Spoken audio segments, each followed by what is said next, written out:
जय हो भारत देश। हेलो दोस्तों, आपके अपने यूट्यूब चैनल शिक्षा की रोशनी 24 में एक बार फिर से स्वागत है।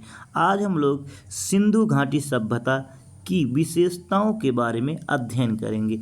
इनकी विशेषताओं में देखेंगे इनका राजनैतिक जीवन कैसा था। क्या राजनैतिक जीवन कैसा था? राजनैतिक जीवन को लेकर इतिहासकारों में मतभेद है। राजनीतिक जीवन को लेकर इतिहासकारों में क्या है? मतभेद है कि यानी इनका जो शासन प्रणाली कैसी थी, यानी सिंधु घाटी सभ्यता की शासन प्रणाली कैसी थी, इसको लेकर इतिहासकारों में मतभेद है। ठीक, चलिए देखते हैं कि इतिहासकारों ने इनकी शासन व्यवस्था को कैसी शासन व्यवस्था बताया। तो इतिहासकार डॉक्टर आर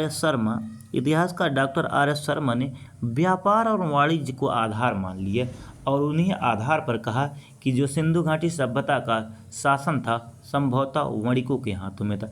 कुल मिलाकर जो है इनका कहने का मतलब है कि सिंधु घाटी सभ्यता की शासन प्रणाली वणिक वर्ग के हाथों में थी, यानी वणिक व्यवस्था पर आधारित थी। ठीक, वाणिज्य से वणिक ही निकला है। ठीक, अगले जो विद्वान थे हंटर ने क्या बताया? हंटर ने बताया कि सिंधु घाटी सभ्यता की जो शासन प्रणाली थी जनतांत्रिक थी। कैसी थी? जनतांत्रिक थी। अगले इतिहासकार जो थे मैके, कौन? मैके ने कहा कि सिंधु घाटी सभ्यता की जो शासन प्रणाली थी जनप्रतिनिधि थी। कैसी थी? जनप्रतिनिधि प्रणाली थी। ठीक, लेकिन इन तीनों में देखा जाए जो सर्वाधिक मान्य है वह वणिक वर्ग वाला है। ठीक, एग्जाम में पूछा जाएगा कि सिंधु सभ्यता की शासन प्रणाली किस पे आधारित थी, तो वणिक वर्ग में, या किसके हाथों में थी? वणिक वर्ग के हाथों में। ठीक, अगला महत्वपूर्ण यहाँ से पॉइंट है राजनीतिक जीवन से। अगला महत्वपूर्ण पॉइंट है राजनीतिक जीवन से कि सिंधु सभ्यता में दो ऐसे स्थल थे। कौन? हड़प्पा और मोहनजोदड़ो। हड़प्पा और मोहनजोदड़ो ये लगभग जो है 480 किलोमीटर के दूरी पे थे, इसलिए पिग्गट महोदय द्वारा जो है इसे जुड़वा राजधानी कहा गया। क्या कहा गया? जुड़वा राजधानी कहा गया। किसके द्वारा? स्टुअर्ट पिग्गट महोदय ने इसे जुड़वा राजधानी कहा। परीक्षा में पूछा भी गया था कि हड़प्पा और मोहनजोदड़ो को किसने जुड़वा राजधानी कहा, तो ये स्टुअर्ट पिग्गट। कुछ इतिहासकारों का मानना है कि इसकी तीसरी राजधानी कालीबंगा होगी। क्या होगी? कालीबंगा। कालीबंगा गुजरात में, राजस्थान में स्थित है। यह राजस्थान के हनुमानगढ़ जिले में स्थित है। ठीक, अगला महत्वपूर्ण पॉइंट ये है इनका जो समाज था कैसा था?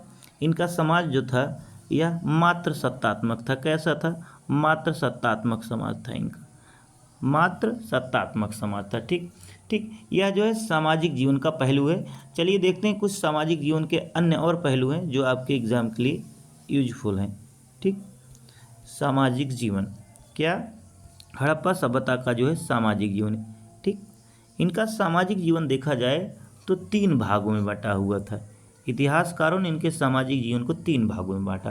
क्या? विशिष्ट वर्ग, मध्यम वर्ग के लोग और कमजोर वर्ग के लोग। जो विशिष्ट वर्ग के लोग थे वो दुर्ग में रहते थे। कहाँ रहते थे? दुर्ग में। मान लीजिए ये दुर्ग है, पश्चिमी टीला दुर्ग कहलाता था। जो आपका पूर्व में होता था, पूर्व में, वो निचला शहर या पूर्वी टीला कहलाता था। जो बीच में होता था वो मध्यमा कहलाता था। ठीक, यानी जो दुर्ग में रहते थे वो विशिष्ट लोग रहते थे, यानी स्पेशल लोग दुर्ग में रहते थे, और जो खुशहाल लोग रहते थे वो बीच वाले भाग में रहते थे, मध्यम में रहते थे, यानी जो कमज़ोर रहते थे वो निचले शहर में रहते थे, यानी पश्चिमी टीले में रहते थे। ठीक, यहाँ से हमको दास प्रथा देखने को मिलती। क्या? दास प्रथा।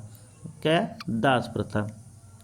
दास प्रथा का साक्ष्य हमको हड़प्पा और मोहनजोदड़ो दोनों जगहों से देखने को मिलता है। ठीक, आइए देखते हैं इनके सामाजिक जीवन में स्त्रियों की दशा कैसी थी।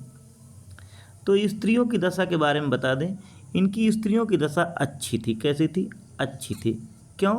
क्योंकि जो है देखा गया सिंधु सभ्यता की खुदाई में अधिकांश, ज़्यादातर जो मिट्टी की हमको मूर्तियाँ मिली, यानी मृण मूर्ति, वह जो है महिलाओं की अधिक थी। इस आधार पर कह सकते हैं कि इनकी जो है स्त्रियों की दशा अच्छी थी इस सभ्यता में। ठीक, और इसी आधार पर विद्वानों ने इसे मात्र सत्तात्मक समाज कहा। यानी सिंधु घाटी सभ्यता किस समाज पर आधारित थी? तो मात्र सत्तात्मक समाज पर आधारित थी। ठीक, यहाँ से अगला सामाजिक जीवन का पहलू है खान पान। क्या है? खान पान। ये लोग शाकाहारी और मांसाहारी दोनों प्रकार के भोजन करते थे। ठीक, अगला सामाजिक जीवन पहलू है कि युगल समाधान देखने को मिलते। लोथल से हमको 2 और कालीबंगा से हमको। युगल समाधान का मतलब ये होता है कि जब पति मर जाता था तो उसके साथ उसके पत्नी को भी उसी कब्र में दफना दिया जाता था। ऐसे साक्ष्य हमको जो है लोथल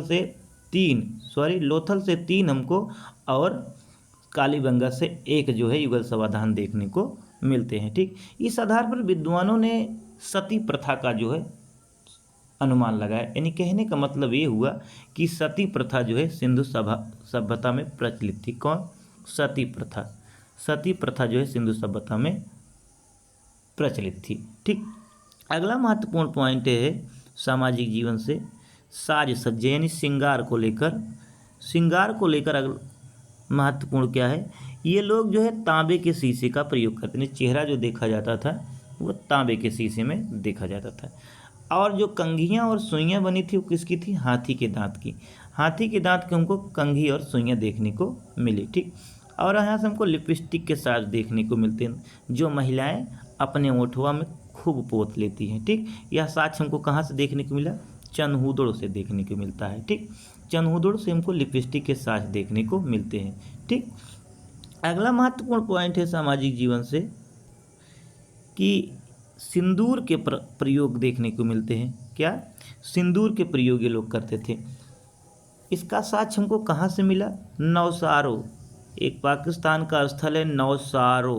क्या है? नवसारो में जब खुदाई हुई वहाँ से हमको मिट्टी की मूर्तियाँ मिली, वो भी महिलाओं की छोटी छोटी। उसी मूर्तियों में देखा गया कि जो मांग थी उनकी, उनमें सिंदूर लगा हुआ था। इस आधार पर विद्वानों ने कहा कि ये लोग सिंदूर से परिचित थे। कौन? सिंधु घाटी के लोग सिंदूर से परिचित थे।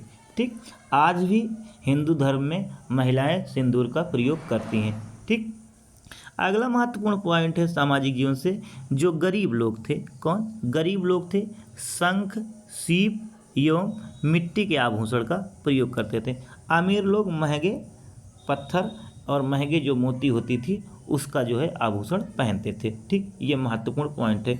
बता दें इनका जो मनोरंजन था, यानी मनोरंजन किस पर आधारित था? मनोरंजन में बता दें ये लोग पासे का खेल खेलते थे। क्या? महत्वपूर्ण खेल है। और शिकार करना, मछली पकड़ना इनका महत्वपूर्ण मनोरंजन था, और नृत्य करना। ठीक, ये तीनों के तीनों महत्वपूर्ण मनोरंजन के साधन थे सिंधु घाटी सभ्यता के। ठीक, अगर वीडियो अच्छी लगी हो तो लाइक, शेयर, सब्सक्राइब जरूर करिएगा। मिलते हैं अगले वीडियो में। जय हो भारत देश।